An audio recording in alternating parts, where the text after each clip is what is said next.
یہ جو ہم مولا علی کی بات ہر بات میں کرتے ہیں نا، چند ایسے موٹی موٹی باتیں ہیں جن کا سوائے ماننے کے اور تسلیم ہو جانے کے کوئی اور رستہ نہیں ہے۔ یعنی ہمیں ماننا پڑے گا، ہمارے عزیزوں کو ماننا پڑے گا۔ اور مجھے اس ملنگ سے بڑا پیار ہے جو کنٹھے کلابے پہن کے ڈنڈا ہاتھ میں لے کے بازاروں میں، کوچوں میں، گلیوں میں کہتا ہے آج نہیں سب کل علی علی کہیں گے۔ اس سے مجھے بڑا پیار ہے اس ملنگ سے، اس لیے کہ جہاں میں مولوی نہیں پہنچ پاتا وہ یہ وہاں پہنچ کر بات کرتا ہے، اور یہ وہ پیغام دے رہا ہوتا ہے جو پیغام واقعی ہے، حقیقی ہے، سچا ہے۔ اب میں ایک روایت سنا دیتا ہوں، اور کوئی بات ایسی نہیں کروں گا کہ جو ہمارے سنی بھائیوں کی کتابوں سے میں نہ دکھا سکوں۔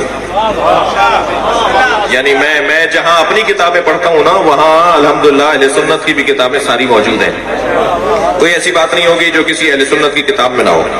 بڑا نام ہے ہمارے بھائیوں کے مطابق عشرہ مبشرہ میں ہے، بڑا معتبر نام ہے، اصحاب سابقین میں سے ہیں حضرت عبداللہ ابن مسعود۔ کتنا نام سنا ہوا ہے، صحابی پیغمبر ہیں رضی اللہ تعالیٰ عنہ۔ جی حضرت عبداللہ ابن مسعود کہتے ہیں کہ میں ایک دن سرکار کی خدمت میں گیا، میں نے کہا یا رسول اللہ مجھے حق دکھائیں۔ بھائی توجہ ہے قرآن کیا نہیں؟ حق بولنا، حق سننا یہ بھی بڑا کارنامہ ہے، لیکن عبداللہ ابن مسعود کہتے ہیں کہ یا رسول اللہ مجھے حق دکھائیں۔ تو نبی نے جیسے ہی یہ سوال سنا، ایسا لگ رہا تھا جیسے نبی تو حق دکھانے ہی بیٹھے ہیں۔ نبی کا تو کام ہی حق دکھانا ہے نا۔ تو عبداللہ ابن مسعود کہتے ہیں میں نے کہا یا رسول اللہ مجھے حق دکھائیں، تو سرکار نے فوراً فرمایا یہ حجرہ جو سامنے تمہیں نظر آ رہا ہے اس میں جا کے حق دیکھ لو۔ عبداللہ ابن مسعود کہتے ہیں میں جب اس حجرے میں گیا تو میں نے کیا دیکھا کہ اکیلے علی تھے جو سجدے کی حالت میں۔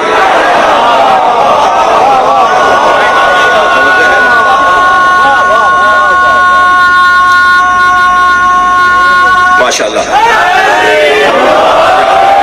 توجہ ہے۔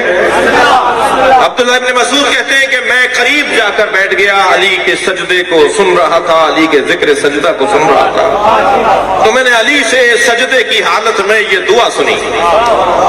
جی علی کہہ رہے تھے اللہم بحق محمد عبدک ورسولک،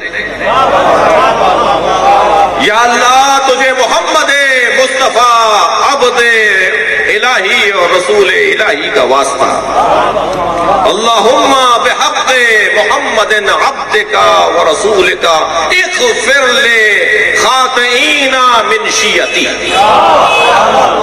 یا اللہ تجھے محمد مصطفیٰ کا واسطہ میرے گناہگار شیعوں کو معاف کر دے۔